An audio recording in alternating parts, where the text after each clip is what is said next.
Okay, so hello everyone. In this video, we're going to solve all of question 2 of the AP Physics 1 2018 free response questions. So let's begin. A group of students prepare a large batch of conductive dough, a soft substance that can conduct electricity, and then mold the dough into several cylinders with various cross-sectional areas A and lengths L. Each student applies a potential difference delta V across the ends of a dough cylinder and determines the resistance R of the cylinder. The results of their experiments are shown in the table below. Okay, so we have A in meters squared at 0.000. So we have our table right here. So part A, the students want to determine the resistivity of the dough cylinders. So indicate below which quantities could be graphed to determine a value for the resistivity of the dough cylinders.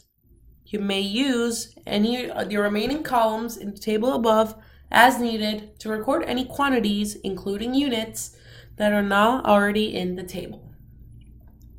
Okay, so what should we do?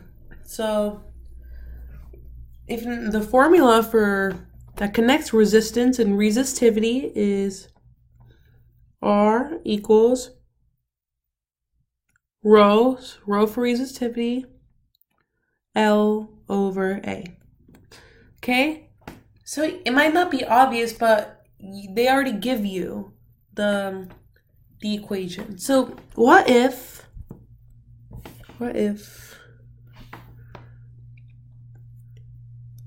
I do this? I take out this L and just write it like this. Then it becomes quite obvious, right?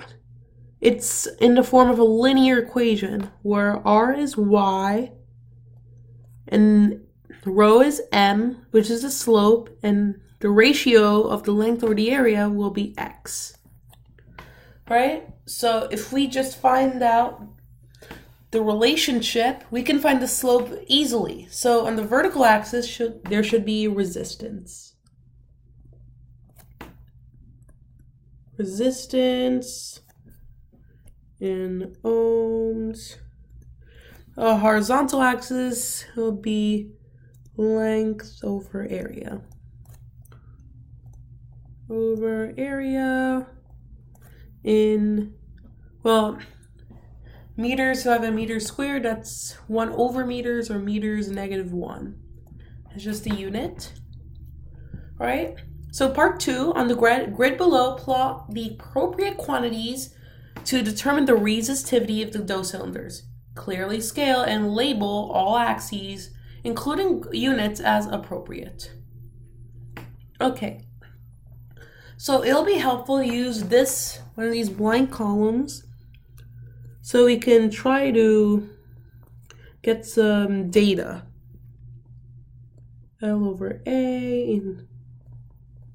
All right, so you take out your calculator. So you put, for the first column, L over A will be 0.030 divided by 0.00049. 0.00049. That equals 61.2. 61.2. Okay, so let's, for the other 3 columns, just plug into your calculator. For the next one, you get 102.0. So for the third one, you get, so length by 0.00053. So 150.9, about 150.9. And then we have 0.150 divided by 0.00057. We have 263.1.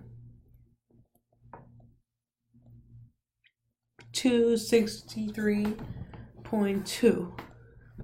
If you round up, it's 263.158, which is about 263.2. Okay, so let's label our axes. So this will be, y-axis will be R in ohms. So resistance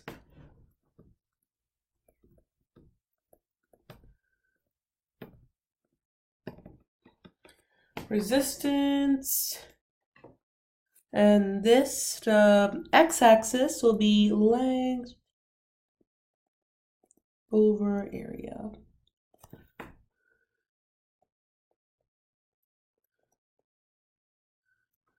Meters. All right, so let's graph the data we just got. So if we graph this data, but before we even start graphing, how are we going to scale these axes, right? So the lowest number is 61.2, but the high for L over A, for the x-axis, the lowest number is 61.2, but the highest is 263.2, right? So we want something that spans from 0 because the graph should start from 0, doesn't have a plus thing at the end, so start from 0, 0 to 263.2 in 1, 2, 3, 4, 5, about 5 segments, right? Same thing for resistance, right? We want from 0 to 105 in 5 segments.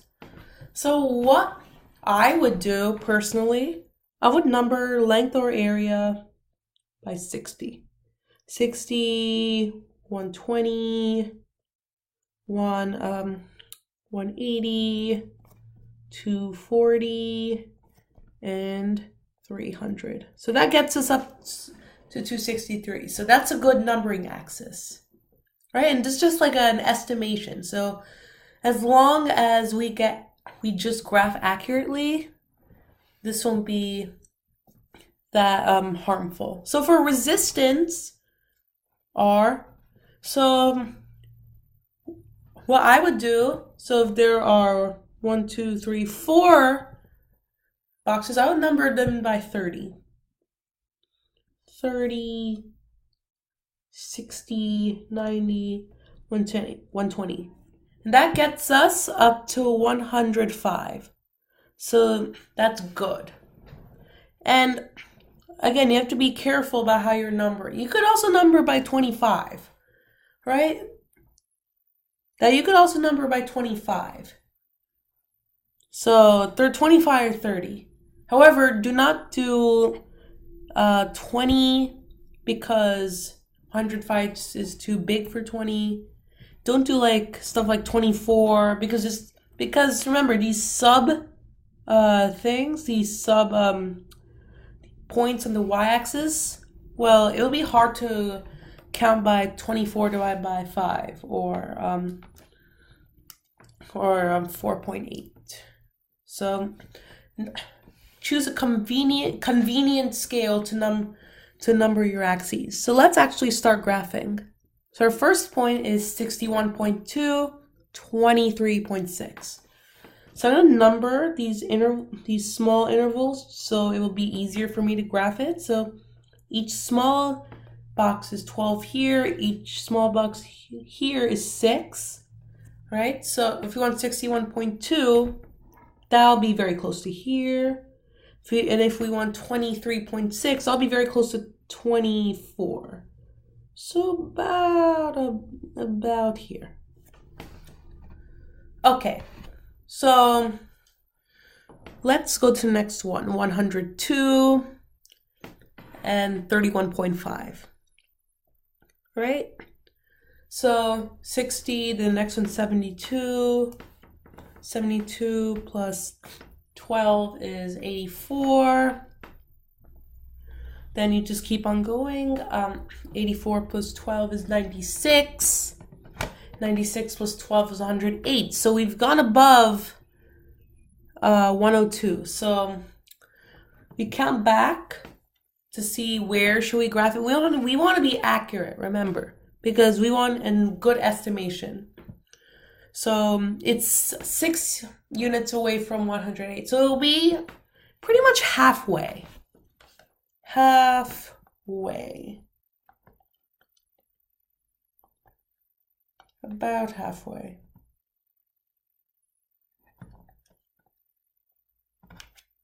So this is 72, this is 84, this is 96, 108. This will be here. So then we want 31.5. So this is 36, so it'll be about here. So it'll be about here. Right, I'll just put that there because it should start at 0, 0. All right, so our next one is about close to 151. So we'll graph 151. 151 to about 61. So you could immediately guess, I'm sorry. So you can immediately guess where the y coordinate's going to be. It's going to be right above here, right above 60. So we just need to find where 151 is. So it'll be about here. 120, sorry. So that'll be 120, 132, 144, 44, 156. So we've gone above, so let's see how far in between the two boxes we have to graph. So about halfway, it's 5 units away from the nearest sub box. So 32, 144, 156. So about halfway. About halfway.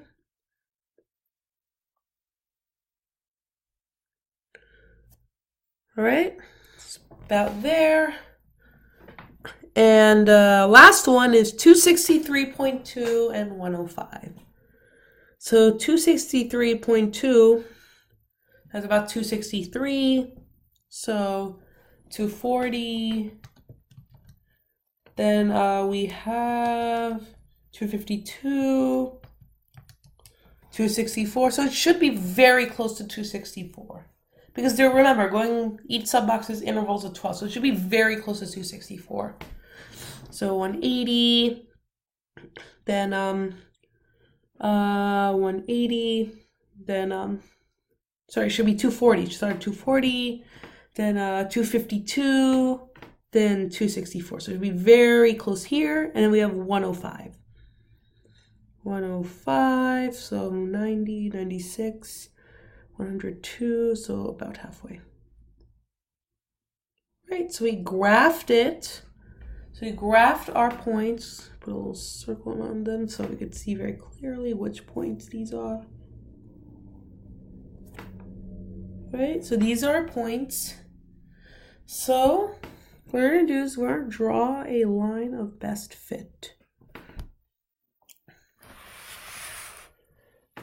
Right, so just start here. Then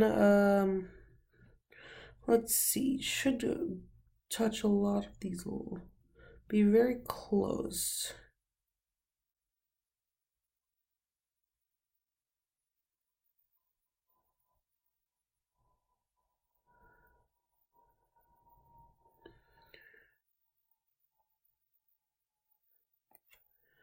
All right, so about here, this is like your line of best fit.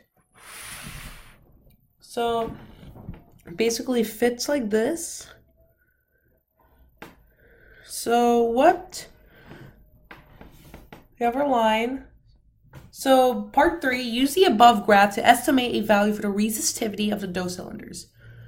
Okay, so find any clearly like clear points we can grab out. One very clear one is this one.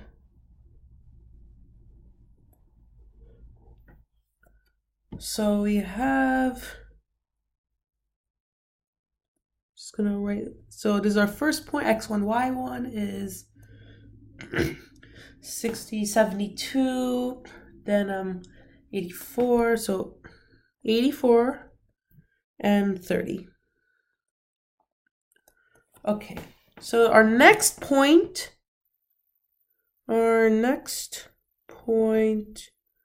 should be, well, check for any very clear points.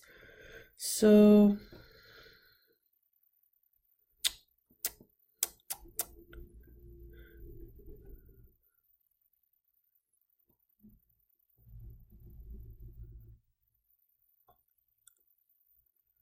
the clearest point I see, the absolute clearest, would be about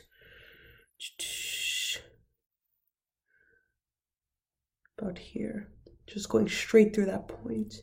It's a little far away, but it's just go straight through. So I needed to grasp that. So x2, y2 equals 300, 300, 312, 300, 312, 324, 336. 336, comma, then we have 120, 126. Okay. So then if you look at this equation over here, resistivity will just be the slope. So if you know your slope formula, m equals y2 minus y1 over x2 minus x1, which equals y2 is 126 ohms. Use the units, remember? 6 ohms minus 30 ohms over 336 ohms minus 84 ohms. Oh, not ohms.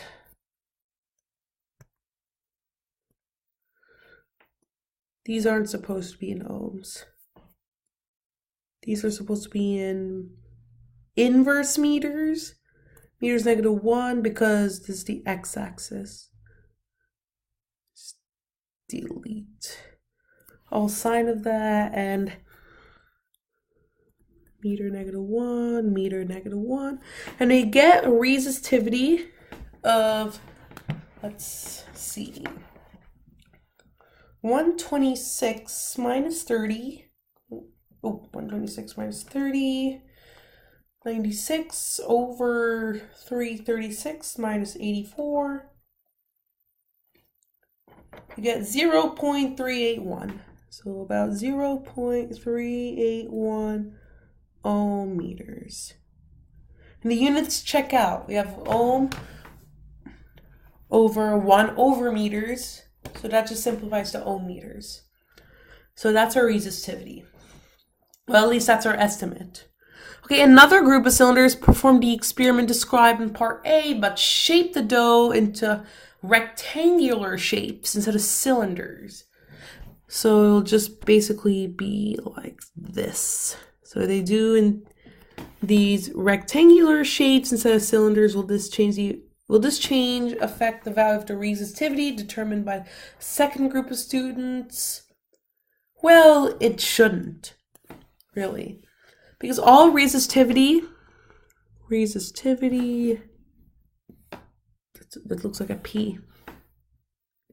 So all resistivity depends on area. Area and length. Just write the full words. If you take the AP exam for stuff like that, I'm just abbreviating it because lack of space. So if the cross-sectional area is cross-section area, and length is the same, then shape does not matter. All right. So part C, and this is a nuisance to many students. Describe an experimental procedure to determine whether or not the resistivity of the dough cylinders depends on the temperature of the dough. Give enough detail so that another student could replicate the experiment. As needed, include a diagram of the experimental setup. Assume equipment usually found in a school physics laboratory is available. So if we're investigating resistance over temperature, the resistance and temperature, well, it'd be easier to compare resistance and temperature because we can easily measure that. So that means L must be constant. That means the length of the cylinders must be the same. The area must be the same, right? And we don't want, so what can we do? So if we want to find resistance quickly, well, you could use an ammeter and a voltage source, and you can use Ohm's law to find the resistance of the cylinder. However, you want to use the same battery because we don't want false data. If you change the voltage of the battery, then for each dough, you'll get false resistances. So the batteries must be the same. So basically, what you should do is you just build a circuit that looks like this with your ammeter measuring the current, your resistor, your cylinder, and your voltage source. Right?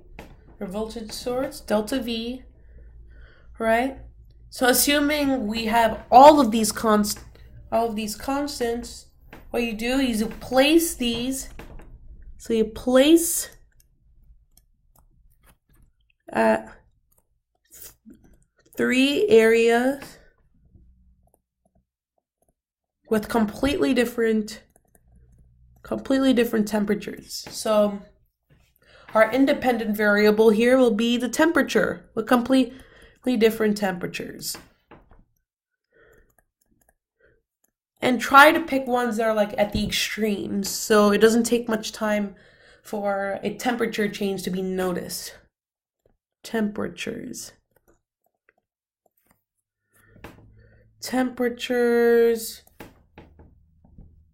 completely different temperatures. For about 30 minutes should do it. 30 minutes to an hour if you really need it. So 30 minutes to an hour. Then, well, this is just like a simplification. So this is just the gist of the experiment. Then build the circuit.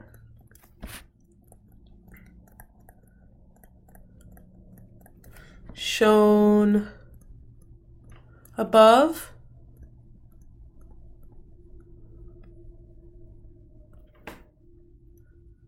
And take measurements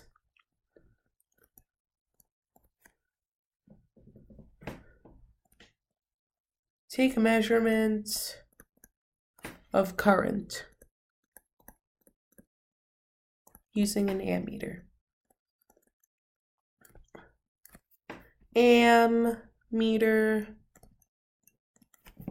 right? And take measurements of current using an ammeter. Now, make sure you use identical batteries or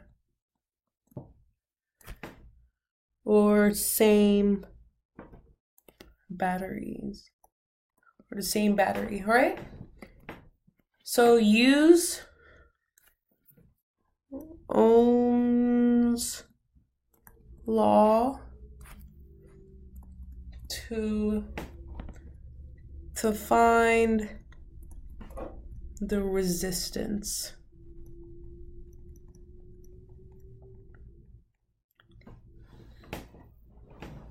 To find the resistance of each cylinder.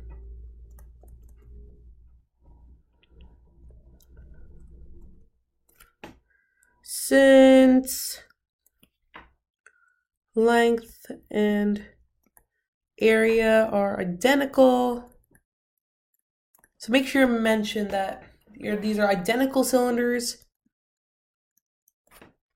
then resistance, I'll just use capital R, only depends on rho. Depends on the resistivity, rho of the cylinder. So the relationship between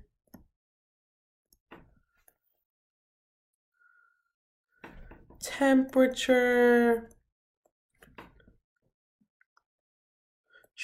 and resistance should hold